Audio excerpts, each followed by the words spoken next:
écologistes français vous connaissent, si vous êtes une tête connue à Bruxelles. Nombre de Français découvrent et vous découvrent à travers cette campagne. Marie Toussaint, qui êtes-vous? Votre portrait, c'est Victoria Coussa du service politique de France Info.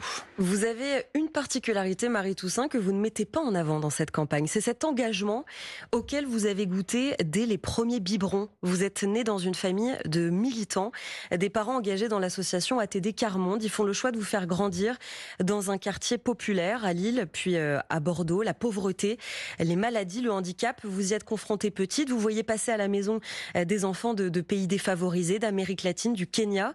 Vous faites très vite le lien entre pauvreté et crise climatique. Première carte chez les Verts à 18 ans. 20 ans après, quasiment, puisque vous avez 36 ans, vous voilà pourtant qualifié par certains d'écolo bobo, d'eurodéputé déconnecté à cause d'une campagne, une première campagne pour vous comme tête de liste, jugée poussive, moquée aussi parfois dès son lancement, avec ce spectacle de bouti-thérapie, ce bouger de bassin féministe, ou encore récemment une danse devant la tour Total Énergie de la Défense. À la traîne dans les sondages autour des 7% aujourd'hui, vous n'êtes pas une bête de scène médiatique, tacle un insoumis. Face aux attaques, vous laissez faire.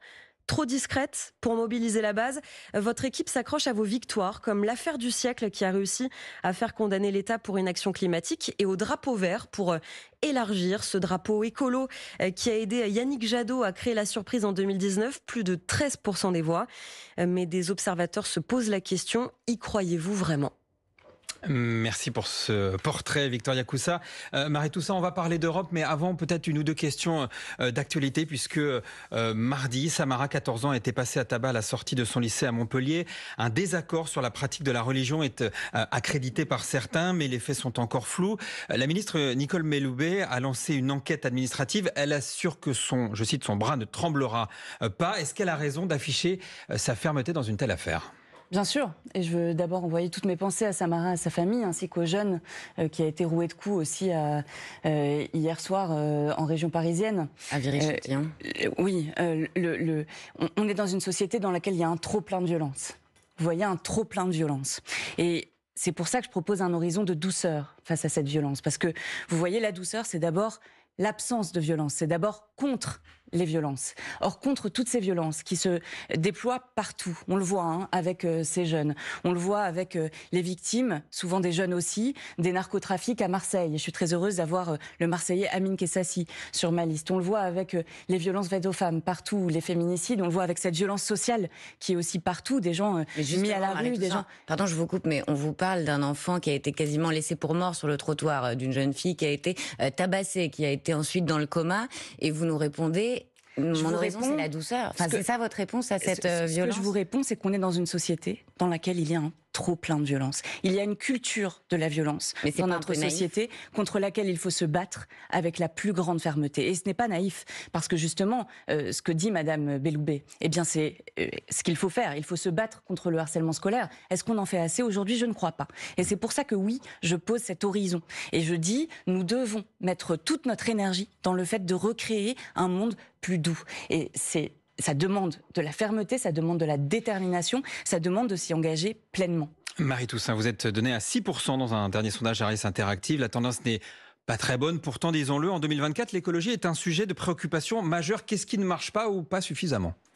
Alors, je vais vous dire plusieurs choses. La première, c'est que quand même, on entend du matin au soir et du soir au matin le fait que l'écologie serait la cause de tous les problèmes. Alors l'écologie, c'est la responsable de la crise économique et sociale, c'est la responsable de la flambée des prix de l'énergie, c'est la responsable de la crise que vit le monde agricole, c'est la cause de tous les maux. Et on voit les lobbies à l'œuvre, on les a vus encore hier à l'Assemblée nationale avec Seb et Tefal qui font tomber l'interdiction des PFAS dans les poêles. Alors c'est sûr que une poêle qu'on utilise tous les jours pour manger, mettre des choses dans notre corps, c'est pas grave s'il y a des polluants éternels dedans. Bon, ils seront interdits, mais dans les vêtements, par exemple, finalement pas dans les poêles. Oui, mais pas dans les poêles. Et ça, c'est une victoire des lobbies qui sont construites sur des contre-vérités scientifiques. Et donc nous nous battons avec la science. Nous nous battons pour dire des choses qui peuvent être dures à entendre. L'ampleur de la crise écologique, du dérèglement climatique, de la perte de biodiversité. Pardon, mais pour rebondir sur la question de Jean-Rémy, il n'y a pas que le contexte, il y a aussi votre stratégie. Et ce que l'on retient pour l'instant de votre campagne, c'est, Victoria en parlait tout à l'heure, la boutithérapie, c'est que vous dansez comme des robots devant Total. Est-ce que vous ne vous trompez pas de campagne? Est-ce que vous ne prenez pas le risque de passer pour déconnecter de certains sujets en dansant comme ça? Alors je ne voulais pas éluder cette question parce que je l'entendais effectivement dans la question qui était posée par Monsieur Baudot. Je dis d'abord quand même que le contexte, c'est un contexte d'attaque permanente contre l'écologie et donc face à cela, il faut tenir, il faut se battre et croyez-moi, je compte bien le faire. Quant à ma campagne, alors je comprends qu'il y ait des choses qui puissent ne pas vous plaire ou ne pas plaire à certaines et à certains.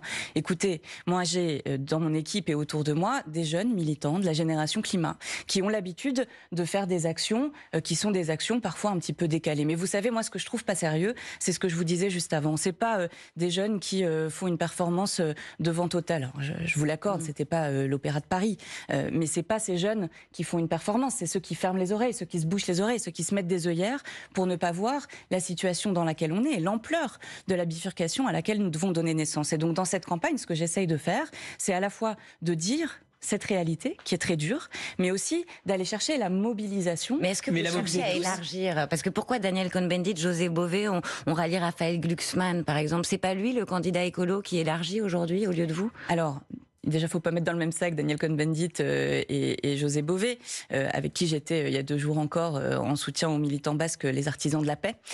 Mais Daniel Cohn-Bendit, vous savez, il a toujours été du côté du pouvoir. En tout cas, ça fait 10 à 15 ans qu'il l'est. Et il a pensé hier qu'Emmanuel Macron, déjà en 2017, était le sauveur ultime. Il pense aujourd'hui que c'est Raphaël Glucksmann et la social-démocratie. Libre à lui. Qui est largement devant vous, malgré tout, Raphaël Glucksmann, dans les sondages. Aujourd'hui, il est devant moi dans les sondages. Est-ce qu'aujourd'hui, est-ce que c'est lui qui incarne l'écologie Incarner l'écologie, je ne crois pas. Moi, je ne vais pas vous raconter que les sondages, j'en suis heureuse et que tout va bien circuler, Madame la Marquise. Je ne vais pas vous raconter ça. Moi, je vous dis qu'il faut me battre. Par contre, voilà, quand on me dit d'autres que vous incarnent l'écologie, je pose la question. Je dis, mais qui au Parlement a tiré la sonnette d'alarme sur ces produits toxiques qui sont partout? Qui se bat sans baisser les bras, pour que la politique climatique soit à la hauteur des enjeux? Et je crois qu'on parlera tout à l'heure de ma proposition d'un fonds de souveraineté écologique pour que les entreprises pétrolières cessent de détruire notre planète. Voilà. Qui se bat à l'Assemblée nationale sur votre campagne, qui se bat sur le terrain avec les maires comme ça jusqu'au 6 juin. Écoutez, la campagne, elle commence. Donc, laissez-moi défendre mes propositions. Je pense que c'est aussi l'objet de notre discussion aujourd'hui. Je pense qu'on a besoin de propositions innovantes, de propositions solides, de propositions portées par des personnes qui sont déterminées à aller jusqu'au bout. Et je crois que ça, c'est ce qui fait l'étau, c'est l'ADN des écologistes. On va en parler, mais vous parliez tout à l'heure du contexte. C'est vrai que les Européens ont allégé certaines mesures vertes de la PAC, la politique agricole commune. Ils ont aussi bloqué un texte sur la biodiversité. Alors, le contexte n'est pas propice pour vous, mais est-ce que les 27 ne font pas tout simplement preuve de pragmatisme aussi dans un contexte de crise du monde agricole? Un contexte de faire preuve de pragmatisme dans le contexte dans lequel nous sommes, ce serait au contraire accélérer la transition, l'accompagner socialement et l'accompagner d'un plan économique pour l'Europe et pour notre pays. Aujourd'hui, les États membres, l'extrême droite, les droites, dans toutes leurs nuances, y compris les amis d'Emmanuel Macron, ne cessent de porter atteinte à toutes les législations de protection de la nature. Vous avez parlé de la PAC, on a une situation quand même assez ubuesque, parce que dans cette réforme de la PAC, le premier point, c'est de dire on aide plus les agriculteurs face aux aléas climatiques, aux sécheresses, aux inondations, et on en a besoin, c'est un bon point, mais tout le reste vise à détricoter ce qu'il y avait de vert dans cette PAC qui n'était déjà pas très verte. Et puis on a Vous voulez revenir les atteintes sur la règle de la jachère, par exemple, qui a été suspendue? Moi non, je ne le souhaite pas. Mais donc il y a les atteintes au texte sur la biodiversité, au texte sur la déforestation, au texte sur la gouvernance des entreprises. En fait, on ne les compte plus, ces reculs. Mais plutôt que de se dire, on a un modèle économique qui ne permet pas aux paysans de vivre de leur travail. On a un modèle économique qui laisse partir les emplois et qui n'accompagne pas ni les salariés, ni les entreprises, ni les territoires dans la nécessaire transformation. Eh bien, on dit, on laisse tomber les législations écologiques. Mais vous savez, même en termes économiques, je veux dire, on a les assureurs qui nous disent depuis longtemps déjà d'ailleurs, mais le coût du dérèglement climatique va être immense. On ne sait pas faire face à ce coût de façon économique. On ne sait pas y faire face. Et donc c'est maintenant qu'il faut agir. Ça nous permet par ailleurs d'économiser de l'argent sur l'avenir. Et est-ce qu'il y a une question sur finalement l'acceptation, s'il y a ce détricotage de certaines mesures écologistes et écologiques, est-ce que c'est parce que finalement c'est difficile à faire accepter, pas qu'aux politiques, pas qu'aux lobbies, mais juste à monsieur tout le monde, à l'explication, à des mesures qui paraissent toujours plus contraignantes? Est-ce que c'est pas finalement là-dessus que votre discours se fracasse d'une certaine manière? Je ne crois pas, non. Je vois bien les droites, les lobbies, comme vous l'avez dit, ne pas accepter l'impératif de la transition écologique. Pourquoi ? Parce que ça nécessite de changer de modèle, et notamment de changer de modèle économique. Et je l'ai dit, et je le redirai, l'économie est la mère de toutes les batailles. Est-ce qu'on arrive à construire une économie qui répare, une économie qui protège, plutôt qu'une économie qui détruit ? Est-ce qu'on arrive à faire en sorte que les plus grandes entreprises ne gagnent pas de l'argent à la destruction de la planète et à la destruction de l'emploi, ce qui va toujours ensemble, mais plutôt à la protection de la planète et à la protection de l'emploi. Je crois que les Françaises et les Français savent bien, au fond d'eux, qu'il faut changer de modèle, savent aussi que la transition écologique peut être garante d'emploi, de revivification des territoires, du monde rural en particulier, qui a exprimé sa colère aux côtés des agriculteurs pendant ces dernières semaines. Je crois que ça, les Françaises et les Français le savent. Ce que nous devons réussir à faire, c'est mettre en place une politique de protection de la nature qui soit aussi une protection des gens. Marie Toussaint, je vous arrête un instant. Vous êtes tête de liste écologiste pour les européennes. Pour l'heure, il est 8h45 sur France. Retour en plateau avec Marie Toussaint, tête de liste du parti Les Écologistes pour les Européennes. Et c'est au tour de notre correspondante allemande, Annika Joares, correspondante pour l'hebdomadaire Die Zeit, de vous interroger à la lumière de son expérience des Verts allemands. Oui, donc les Allemands sont plutôt surpris des difficultés que rencontrent les Verts en France, puisque vos amis allemands, ils sont actuellement autour des 14% dans les sondages, donc un peu le double ce que vous avez actuellement. Que font-ils mieux que vous? Est-ce qu'ils vous inspirent de quelque sorte? Je suis pas sûre qu'ils fassent mieux que nous. Il y a une tradition en Allemagne, vous le savez, une culture politique qui est différente, et les écologistes allemands étaient eux aussi 2 fois plus haut dans les sondages il y a 5 ans. Hein. Donc voilà, la situation, les temps sont difficiles pour les écologistes. On l'a longuement abordé juste avant dans cette émission, parce que nous faisons face à des forces économiques puissantes qui vont contre nous. Les écologistes allemands sont par contre au gouvernement. Ils essayent de peser sur une coalition dans laquelle c'est très difficile de peser, mais ils défendent leur politique. En tout cas, moi, ce que je sais, c'est que en France, les écologistes agissent. Voilà, et on est à la tête de grandes villes, à Bordeaux, à Lyon et partout. Et on agit aussi à l'Assemblée nationale, on agit au Parlement européen. Et je ne crois pas que nous fassions moins bien que les Verts allemands. Je crois que nous agissons avec détermination dans un contexte politique qui est tout simplement différent. Vous avez nommé les grandes villes et c'est ça le point commun que vous avez avec les Allemands, les Verts allemands. Donc vous faites des bons scores dans les villes et parmi les cadres, les gens plutôt riches, je dirais. Pourquoi vous n'arrivez pas, ni en Allemagne ni en France, d'attirer plus les classes populaires ? Mais ça revient au portrait de Victoria Coussa tout à l'heure. On a une difficulté effectivement à donner le sentiment que nous représentons tout le monde. C'est pas toujours une réalité d'ailleurs, parce qu'on dit que de nous que nous sommes absents des campagnes. Il y a des milieux ruraux dans lesquels nous faisons de très bons scores et des quartiers populaires dans lesquels nous faisons de très bons scores. Mais on doit accélérer, on doit aller chercher tout le monde. C'est pour ça que dans cette campagne, j'ai voulu faire entendre toutes les voix de l'écologie. J'ai parlé d'Amine Kessassi des quartiers nord de Marseille tout à l'heure. Nous avons aussi accueilli Priscilla Ludowski, qui a été l'initiatrice du mouvement des Gilets jaunes, qui vient mêler ses forces à cette bataille. Et puis il y a Benoît Biteau, qui est un paysan, Caroline Rose, qui est un marin embarqué. Mais on n'entend pas les maires de grandes villes, par exemple, que vous pour les citez. pêcheurs. Ils sont là, j'étais avec eux à Grenoble avec Éric Piolle, je serai cette semaine avec Bruno Bernard à Lyon. Donc ils sont là dans cette campagne et nous sommes tous unis.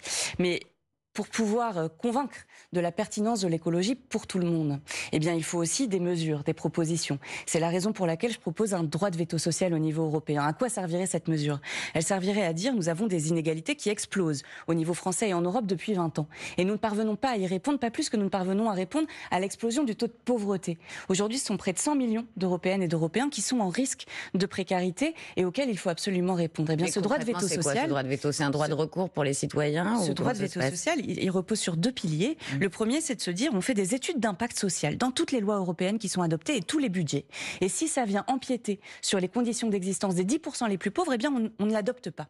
Puis le deuxième pilier, c'est effectivement de se dire, si on reconnaît la discrimination socio-économique dans la loi, la pauvrophobie, eh bien, toutes les lois qui porteront atteinte aux plus pauvres, eh bien, pourront être effectivement remises en cause. Et vous savez, ça n'a pas d'impact que sur les plus pauvres. Et c'est ce que je voudrais que vos auditrices et vos auditeurs comprennent. Quand on fait attention aux plus vulnérables d'entre nous, eh bien, en réalité, on se retient d'adopter des mesures, ou on adopte des mesures qui travaillent pour tout le monde, qui permettent de faire en sorte que toute la société soit plus égalitaire, et que finalement, les mesures qui peuvent porter atteinte aux plus petits, ça peut aussi porter atteinte aux classes moyennes, et donc on ne les adopte pas, puis on fait autrement. Une nouvelle question d'Annika. Voilà, laissez-nous parler de l'énergie, donc aussi un sujet qui concerne tout le monde. Les Verts allemands au gouvernement, comme vous avez dit, ils ont fermé les dernières centrales nucléaires en Allemagne, en pleine crise d'énergie. Vous aussi, vous êtes pour sortir du nucléaire, mais donc du coup, vous êtes un peu restreint à accepter qu'en Allemagne, on brûle encore du charbon. On a parmi les 10 centrales les plus polluantes, nous, on a 7 en Allemagne, donc on brûle du charbon pour compléter nos besoins d'énergie. Que leur dites-vous à vos amis allemands verts qui du coup sont pour le charbon dans leur propre pays ? Je pense que vous caricaturez et on est même quand même à la limite d'une contre-vérité. Mais sur l'action des écologistes, l'Allemagne vient de fermer, et vous le savez très bien, 7 centrales à charbon lundi dernier et souhaite accélérer et a réussi à emporter d'ailleurs la bataille de l'accélération de la sortie du charbon qui est prévue pour 2030. On part de situations et de pays qui ont des modèles énergétiques extrêmement différents. Alors oui, la France a fait le choix du nucléaire dans les années 70. Beaucoup considèrent que c'était une bonne chose parce que nous avons une énergie plus décarbonée. En Allemagne, ce choix n'a pas été fait, donc il y avait beaucoup de charbon et surtout beaucoup de gaz russe. Voilà. Et donc, le travail des écologistes allemands a été de faire bifurquer ce modèle-là. Et aujourd'hui, l'Allemagne produit énormément d'énergie renouvelable, a soutenu politiquement, financièrement, économiquement les énergies renouvelables, ce qui fait qu'aujourd'hui, ce sont ces énergies-là qui se développent à toute vitesse et donnent de plus en plus d'énergie à l'Allemagne. On a le double des énergies renouvelables.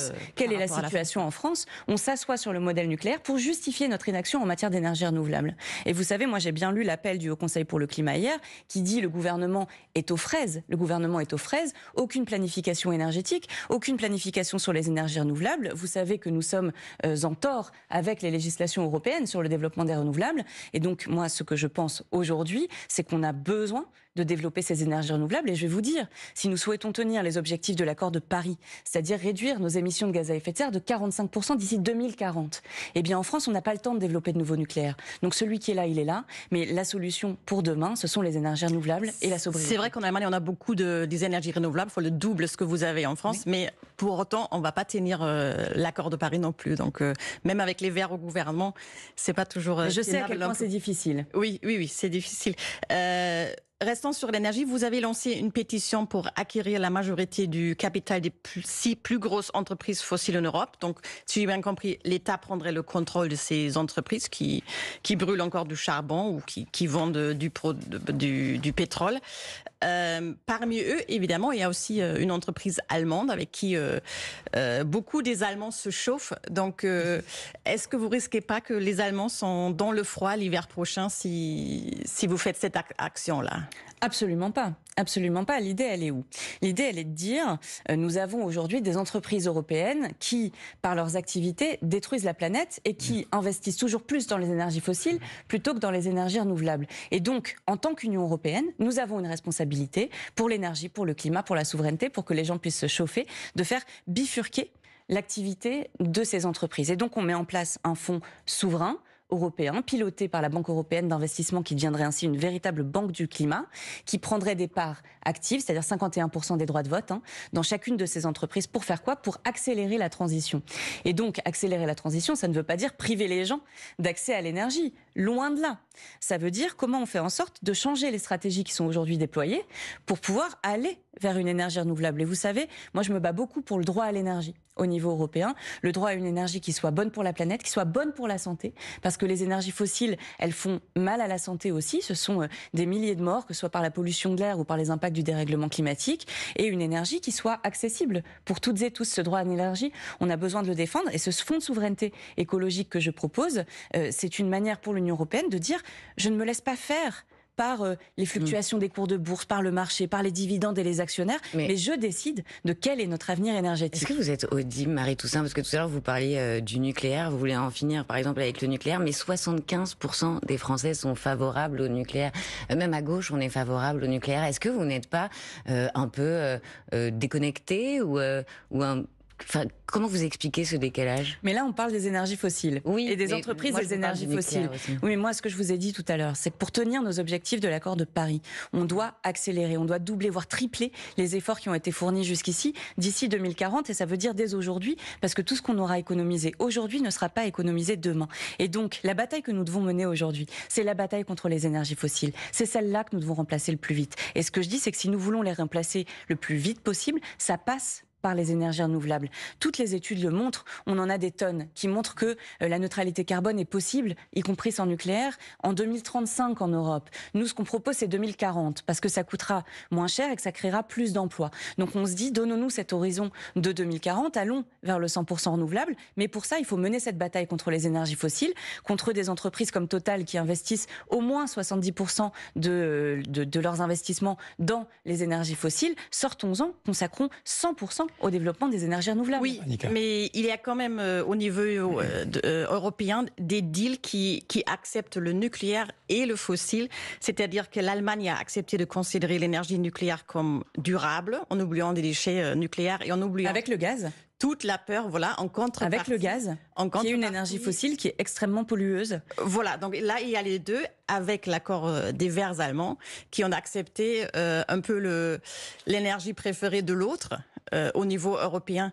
Donc l'Allemagne a accepté le nucléaire, qui normalement leur fait que peur, surtout les centrales nucléaires françaises vieillissantes. Et la France a accepté le gaz, pourtant elle ne voulait plus en utiliser.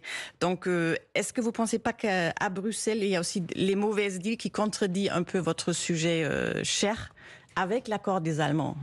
Alors, bien sûr, à Bruxelles, il y a aussi des mauvais deals qui sont passés. Et sinon, je ne dirais pas qu'il faut changer l'Europe. Il faut changer cette Europe pour qu'elle soit plus écologiste et plus juste. Maintenant, vous me parlez de la France qui voudrait se débarrasser du gaz. Moi, c'est pas ce que je constate. Ce que je constate, c'est que la France importe de plus en plus de gaz naturel liquéfié. Elle est d'ailleurs la première importatrice de gaz naturel liquéfié russe et elle construit des infrastructures gazières supplémentaires pour pouvoir accueillir toujours plus de gaz. Donc, on est très loin de la nécessaire sortie du gaz en 2035. Ce que je veux vous dire aussi, c'est qu'au Parlement européen, les Verts allemands ont voté avec les Verts français et l'ensemble du groupe en bloc contre cette taxonomie verte qui labellisait comme durable à la fois le nucléaire et le gaz. Donc il y a des accords parce que Emmanuel Macron dit à l'Allemagne et au gouvernement allemand, moi je veux absolument du nucléaire et donc je suis prêt à céder et à dire que le gaz est durable et que l'Allemagne dise, moi je suis en difficulté, j'ai encore besoin d'un peu de gaz. La coalition allemande, pas les Verts allemands, la coalition allemande, j'ai encore besoin d'un peu de gaz et donc je vais céder à Emmanuel Macron, c'est une réalité. Oui, au Parlement européen, nous avons été extrêmement cohérents et nous refusons ces énergies et nous refusons de labelliser verte. Oui. Nous refusons de labelliser vert ces investissements qui ne le sont pas. Oui, je voudrais finir avec une question que je trouve très importante par rapport à la décroissance, parce que là on parle toujours de remplacer l'énergie.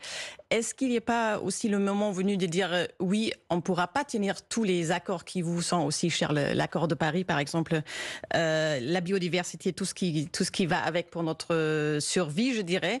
Est-ce qu'il ne faudrait pas à un moment parler aussi de la décroissance? Je sais que c'est un sujet brûlant, mais est-ce que c'est pas ouvert de parler un peu plus sur ce sujet qui, d'après les scientifiques, est quand même sur la table?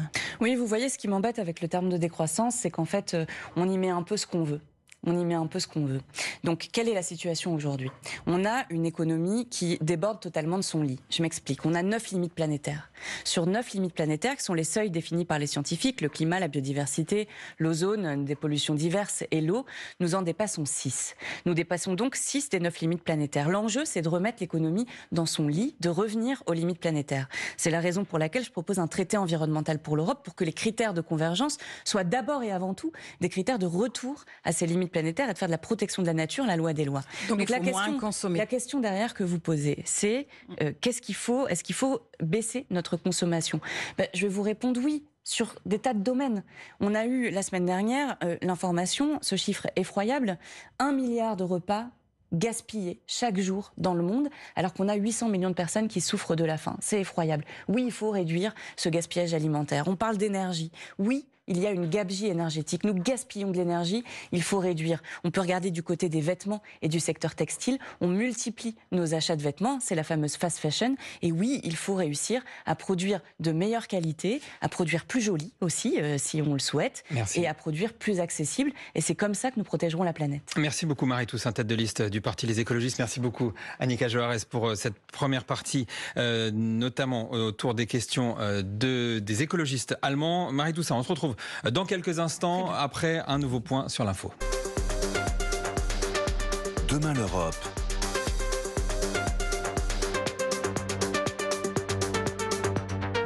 Retour sur le plateau de Demain l'Europe avec vous Marie-Toussaint, tête de liste du Parti Les Écologistes pour les Européennes. C'est au tour de Chiara Piotto, correspondante à Paris pour la chaîne italienne Sky News Italie, de vous interroger sur la question de l'immigration. L'immigration et surtout, merci Jean-Rémy et bonjour Marie-Toussaint. Bonjour. L'immigration et la restriction de l'immigration illégale en Europe, qui est en tête des priorités des électeurs pour ces élections, c'est un fait montré par les sondages. Je cite le dernier Ipsos Euronews, un électeur sur deux qui n'apprécie pas la politique menée par l'Union européenne ces dernières 5 années sur l'immigration, et surtout les 70% des Européens qui souhaitent des mesures et des contrôles plus sévères qui soient mis en place aux frontières. Et du coup, face à ces nécessités exprimées par les électeurs, quelle est votre proposition et quel est le rôle que vous envisagez pour la France ? Alors, nous non plus, chez les écologistes, nous ne sommes pas satisfaits de la politique migratoire qui a été menée ces 5, ces 10, ces 15, ces 20 dernières années. Vous venez d'Italie, qui est l'un des pays aux portes de la Méditerranée, qui est l'un des pays qui est contraint d'accueillir, on reviendra sur ce qui se passe en Méditerranée juste après, mais qui est contraint d'accueillir les réfugiés, les demandeurs d'asile, sans recevoir aucune aide, aucune solidarité de la part des autres pays européens. C'est le système de Dublin qui a été mis en place il y a un certain temps et qui condamne finalement à la fois les États dans lesquels ces demandeurs d'asile arrivent de les garder, et qui condamne aussi les demandeurs d'asile à y rester. Donc personne n'y gagne, personne, sauf les États qui se refusent à jouer le jeu de la solidarité. Donc cette réforme de Dublin, elle est impérative, elle est indispensable. Et est mis au vote la semaine prochaine un pacte migratoire qui, la majorité politique, dont la majorité politique aujourd'hui à l'œuvre en Europe, nous dit qu'il résolura tous les problèmes. Eh bien, je ne le crois pas. Je ne le crois pas. Je crois que... Il organise la solidarité, en tout cas, entre les États membres. Non, ce n'est pas ce qu'il fait, justement. Et c'est bien ça que nous regrettons profondément. Tout le monde devra participer, soit en accueillant, soit en contribuant financièrement. Voilà. Exactement. C'est la raison pour laquelle nous voterons contre ce pacte. Pourquoi ? Parce que vous venez de le dire, Madame Lambray, il y a soit une possibilité, un choix d'accueil par les autres pays de l'Union européenne, soit une forme de compensation financière qui peut d'ailleurs servir à construire des murs. On est très loin. On est à 1000 lieues de la nécessaire solidarité avec les pays, en particulier du sud de l'Europe, l'Italie, la Grèce, qui font face depuis longtemps, seuls, à des arrivées massives de migrants en mer. Et laquelle votre proposition alternative face aux pays qui, je pense à l'Hongrie par exemple, qui ne veulent pas accueillir ? La Hongrie, il y a d'autres problèmes avec la Hongrie, et une procédure en cours pour irrespect de l'état de droit, de l'indépendance de la justice, de l'éducation, comment elle se fonctionne. Donc il y a beaucoup de problèmes avec Viktor Orban en Hongrie, et ce n'est pas le bout du sujet. Mais on a aujourd'hui effectivement des États qui refusent d'accueillir, et ce n'est pas que la Hongrie.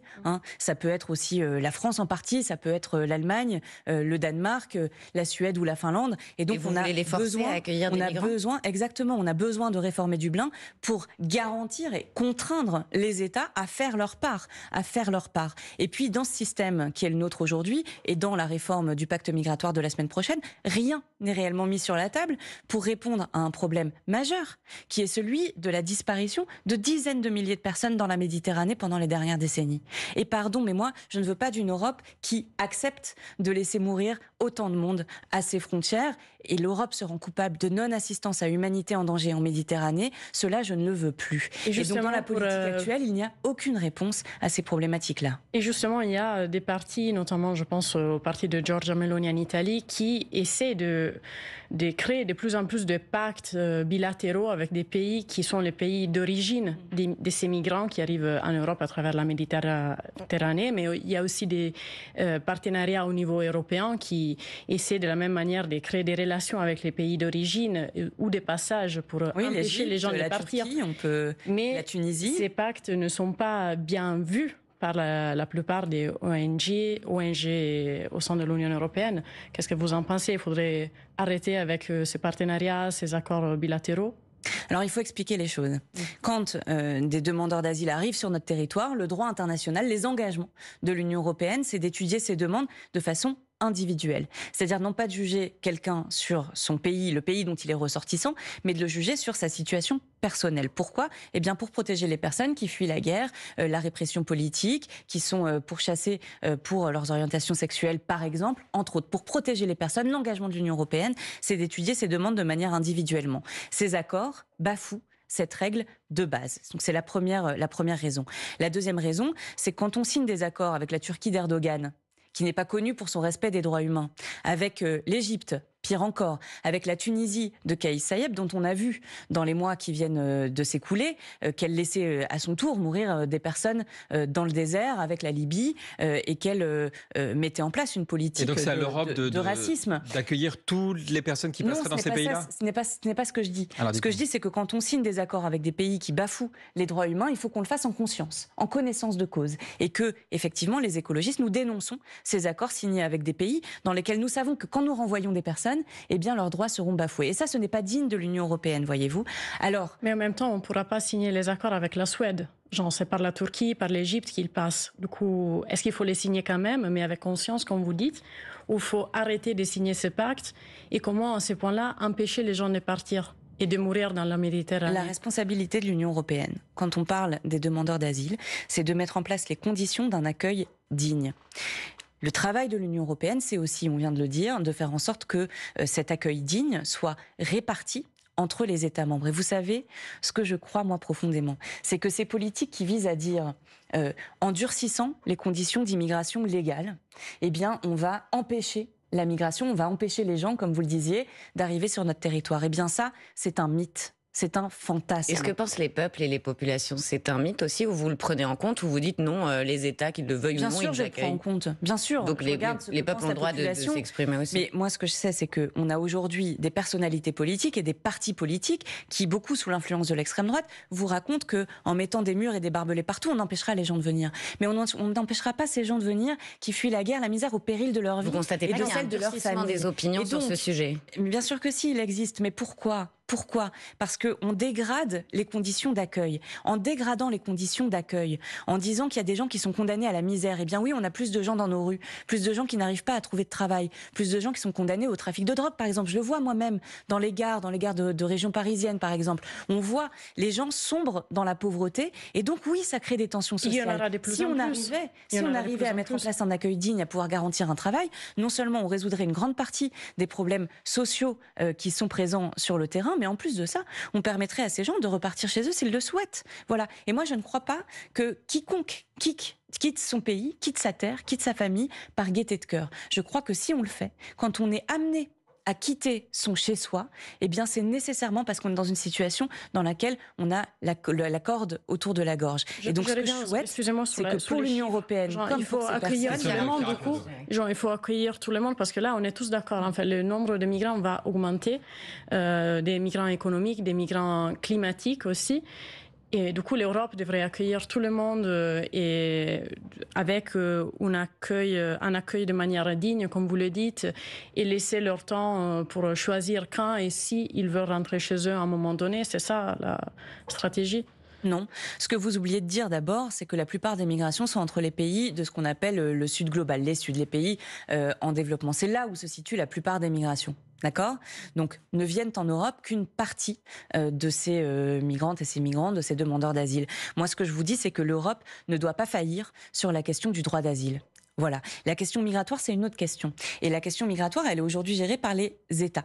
non pas par l'Union européenne, mais par les États. Et c'est un autre sujet. Qui on veut accueillir? Est-ce qu'on a des besoins pour notre économie? Est-ce qu'on veut accueillir des étudiants? Comment on fait? On a peut-être des besoins de médecins. On a une main-d'œuvre étrangère, par exemple, dans le milieu agricole, qui est absolument incontournable pour nos économies. Ces débats-là, aujourd'hui, ils se tiennent au niveau des États. Moi, j'aimerais effectivement qu'ils se tiennent au niveau de l'Union européenne, mais ils se tiennent au niveau des États. Donc, quant à l'Union européenne, ce qui est en charge du droit d'asile, qui est l'un des droits fondamentaux pour lesquels beaucoup de monde a perdu la vie partout autour du monde pendant des siècles, eh bien, ce droit-là, il doit être préservé dans l'Union européenne. Et là-dessus, nous ne faiblirons pas. Et nous tiendrons.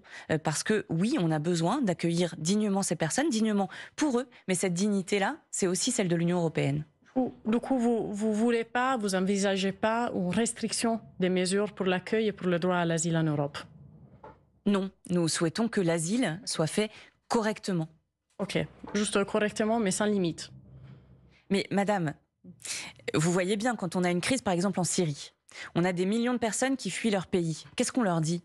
On leur dit, ah bah non, on va en prendre 100, puis il y en aura 20 là, et puis alors les millions qui restent, vous allez rester sous les bombes et les attaques chimiques de Bachar el-Assad.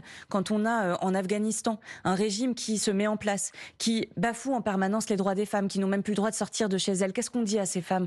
On dit non, vous allez rester parce que nous, on peut en prendre que 2 ou 3 d'entre vous. Et donc c'est à l'Europe d'accueillir, c'était le sens de ma question tout à l'heure, c'est à l'Europe d'accueillir l'intégralité des problématiques internationales. Je vous l'ai dit, ce n'est pas le cas. Les gens migrent d'abord et fuient d'abord dans les pays voisins qui ne sont pas les pays européens. Et puis, on a d'autres États. Il y a les États-Unis, il y a le Canada, il y a des tas d'autres États dans lesquels les gens peuvent fuir. Donc, ce n'est pas à l'Europe d'accueillir l'intégralité de ces personnes-là. Mais vous voyez bien que l'Europe se réduit, se diminue, si elle refuse d'accueillir des personnes en détresse, comme elle s'y est engagée.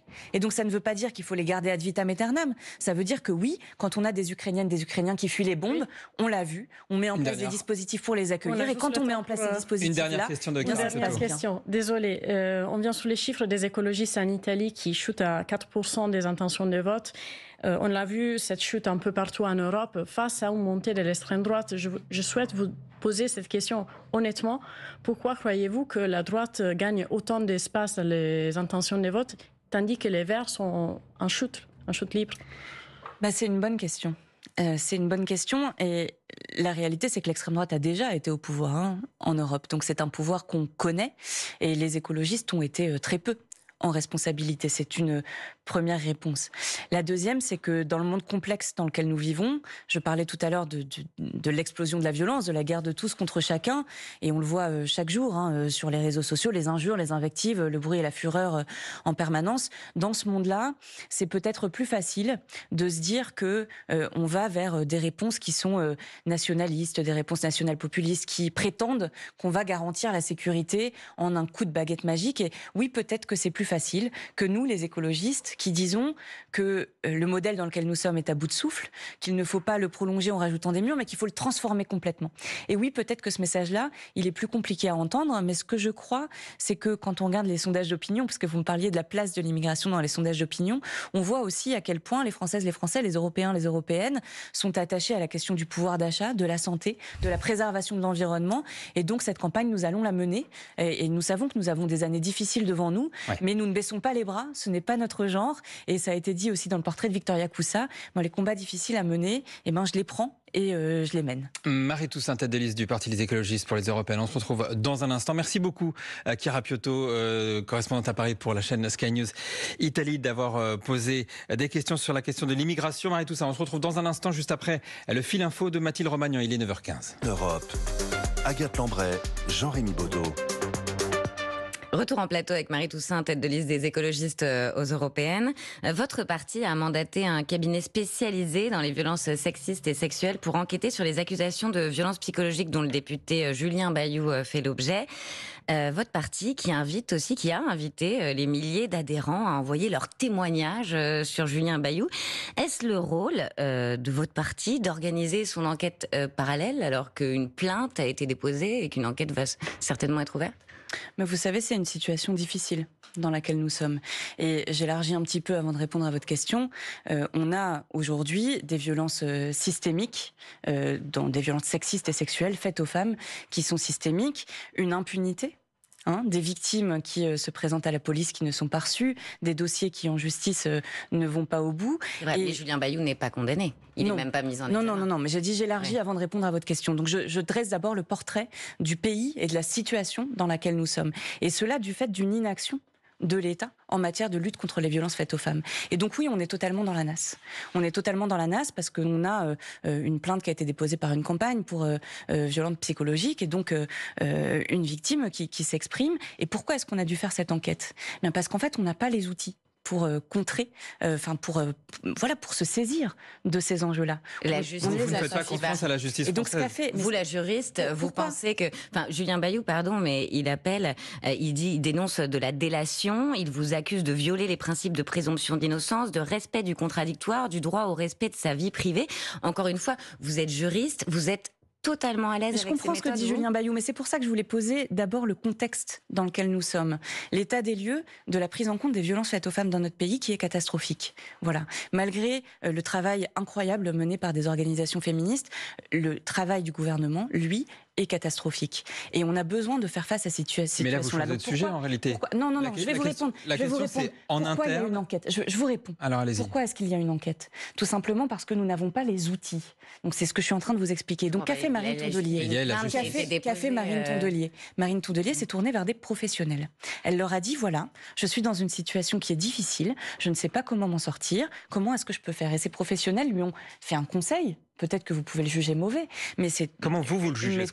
C'est une méthode. Comment est-ce que vous jugez ? Écoutez, moi j'aimerais qu'on ait de meilleurs outils. Moi j'aimerais qu'on ait de meilleurs outils. Voilà, pour répondre à cette question. Est-ce que vous auriez fait la stratégie de Marine Tondelier sur le dossier Bayou ? Je vous le dis, elle a demandé à des professionnels. Les professionnels lui ont conseillé ça. C'est manifestement une méthode qui est utilisée ailleurs, dans des entreprises, dans des institutions publiques. C'est la méthode qui est aujourd'hui sur la table. On peut le regretter. Moi je le regrette. Je regrette qu'en France, nous ne prenons pas suffisamment au sérieux la question des violences sexistes et sexuelles. Et je peux vous donner un exemple. En Espagne, depuis 20 ans, on s'en est pris aux violences sexistes et sexuelles. Et justement, il y a une vraie politique qui est menée. Ce n'est pas un exemple à suivre dans l'Union européenne, cette méthode, selon vous ? Mais je vous le dis, Marine Tondelier a fait ce qu'elle pouvait avec les outils à sa disposition. Elle a fait appel à des professionnels qui lui ont conseillé de mettre ça en œuvre. Donc qu'est-ce qu'on pouvait faire d'autre ? Bon, on entend juste que peut-être vous n'auriez pas eu cette stratégie. Non, ce que je dis, c'est... Nous sommes dans la nasse parce que le travail n'est pas fait, n'est pas mis en place par l'État. Mais vous savez, le MeToo, ça arrive dans tous les milieux. Ça arrive dans le théâtre, le cinéma, l'armée, peut-être bientôt à l'école. Et personne n'a les outils aujourd'hui, d'accord ? Et donc oui, il faut essuyer les plâtres. Eh bien, c'est ce qu'a fait Marine Tondelier avec les écologistes. Si Raphaël Glucksmann arrivait en tête de la gauche aux européennes, est-ce qu'il faudrait que l'union de la gauche se fasse sur sa ligne et autour de lui ? Pourquoi cette question ? Moi, vous savez, on est dans le cadre d'une campagne pour les élections européennes. C'est-à-dire qu'on a pendant des mois connu la NUPES, une alliance de la gauche, et que finalement la figure de gauche qui était à ce moment-là Jean-Luc Mélenchon semble aujourd'hui un petit peu dans l'ombre d'un Raphaël Glucksmann. Les élections du 9 juin 2024, ce sont des élections européennes. Et vous savez, il ne faut pas se tromper d'élection. Alors j'entends Jean-Luc Mélenchon qui dit c'est la première manche de la prochaine élection présidentielle, donc c'est déjà la 4e candidature présidentielle de Jean-Luc Mélenchon. Et j'entends Raphaël Glucksmann qui nous dit de l'autre, il faut sauver le Parti socialiste parce que c'est lui qui doit construire l'avenir. Moi, je me concentre sur mon objectif, c'est-à-dire emmener le plus de députés écologistes possible au Parlement européen le 9 juin 2024. Pourquoi ? Parce qu'on se l'est dit tout à l'heure, le pacte vert, la transition écologique est attaquée de toutes parts. S'il n'y a pas des députés écologistes nombreux au Parlement européen le 9 juin 2024, alors la transition est condamnée. Et ça, je m'y refuse. Parce que la situation est trop catastrophique pour que nous laissions l'écologie couler. Et donc moi, mon sujet, ce n'est pas l'élection de 2027, ce n'est pas ce qui se passera après, c'est les élections européennes. Et juste, vous parliez du Parlement, il devrait être où le Parlement ? Parce qu'aujourd'hui, il est à Bruxelles et à Strasbourg. Est-ce qu'il est encore raisonnable d'avoir un Parlement à Strasbourg ? Tout à fait. Pleinement. C'est des camions, c'est des 3000 fonctionnaires qui bougent, c'est 1500 mâles, ça coûte 114 millions d'euros par an. Est-ce que c'est vraiment écologique ? Ah non, mais alors est-ce qu'il faut rationaliser toutes ces dépenses de transport, de consommation, mais même quand vous bougez tout un Parlement comme des ça, bâtiments, bien sûr, il faut rationaliser les dépenses d'énergie. Ce n'est pas moi qui suis écologiste quand même qui vais vous dire le contraire. Par contre, est-ce qu'on a besoin que le Parlement européen reste à Strasbourg ? Parce que c'est ça la question qui est posée. C'est pas est-ce qu'il y a un siège unique à Strasbourg, c'est est-ce qu'il y a un siège unique à Bruxelles. Bien sûr. Est-ce qu'il faut que le Parlement reste à Strasbourg ? La réponse est oui. Strasbourg est une haute ville européenne. Sa maire, Jeanne Barséguian, se bat pour cette dimension européenne, pour qu'elle soit présente dans toute la ville. Et donc, oui, il faut se battre pour que le Parlement reste à Strasbourg. Et vous savez, l'Union européenne, c'est pas que Bruxelles. Et c'est important que ces institutions soient présentes partout. Marie Toussaint, c'est au tour maintenant de Renaud Dely, journaliste, éditorialiste à France Info. Bonjour. De vous interroger. Bonjour Marie Toussaint. Je vous écoute évidemment avec beaucoup d'intérêt et d'attention. Je voudrais revenir sur 2 ou 3 points très rapidement parce qu'on a peu de temps que vous avez abordé au cours de cet entretien. Bien sûr, la question énergétique est essentielle. Vous l'avez évoqué. La France peut s'enorgueillir en 2023 d'une baisse record des émissions de CO2. 4,8%. À ce rythme d'ailleurs, et on sait qu'il y a urgence, la France pourrait peut-être tenir, si ce rythme persiste, l'objectif de moins 50% à l'horizon 2030, moins 50% par rapport à 1990 des émissions de CO2. Est-ce que vous dites, puisque ce résultat est en grande partie dû à la relance du parc nucléaire en 2023 par rapport à 2022, est-ce que vous dites merci au nucléaire ? Non. Non, je ne dis pas merci au nucléaire. Et d'abord, il faut quand même dire que la France ne tient pas ses objectifs. Sans nucléaire, elle n'aurait pas pu atteindre ce résultat d'une baisse de 4,8% en 2023. Il faut être honnête dans ce qu'on dit. Pourquoi ? Parce que l'année précédente, les industries nucléaires, les centrales nucléaires n'avaient pas pu fonctionner parce qu'il n'y avait plus d'eau. C'est ce que je disais, ne fonctionnait pas. Et quand elles fonctionnent, les émissions de CO2 baissent. Parce qu'elles étaient aussi en rénovation en partie, parce qu'il c'était multifactoriel quand même. Alors, la France ne tient pas ses objectifs de réduction d'émissions de gaz à effet de serre. Je le sais, j'ai fait condamner l'État pour inaction climatique avec l'affaire du siècle.